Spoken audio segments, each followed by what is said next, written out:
I'm going to show you how to attack one of the hardest questions from the official guide GMAT book. But first, I want you to hit pause if you haven't already attempted this question, because in 1 second, I'm going to launch into my big picture explanation. All right, so here it goes. We know that this is a problem-solving question because we have actual answer choices. And when we have answer choices, that means that this is solvable. There is actually a value that is consistently the same correct answer for what is v plus x plus y plus z plus w. Now, the big move I'm going to make here is to assume that this is a perfect shape. What I mean is I'm going to assume that all of these interior angles are equivalent. And if all of those are equivalent, then that would make each of these angles equivalent as well, because each of these would have to add up to 180 when added to that interior angle. So if all those interior angles were 40, then each of these out here would have to be 140 so that they could add up to 180 when added with this angle here.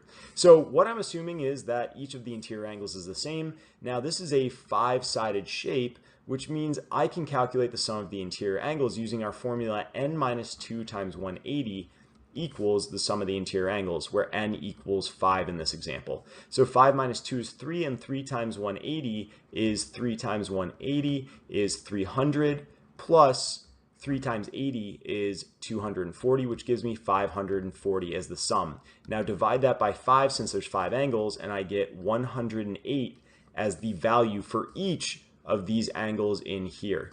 Now if each of those is worth 108, and I know when we add them with this angle here, we need to add up to 180, then that means that each of those angles is worth 180 minus 108, which leaves 72. And if each of these angles out here is worth 72, 72, 72, and within any triangle like this one, we always need to add to 180, that would mean that this exterior angle out here is equal to the difference between 180 minus 72 times 2, which is 144, which leaves us with a value of 36. Now there are 5 of those exterior angles, which we're looking to add together here. And so 5 times 36 gives me 180, which is our answer choice C.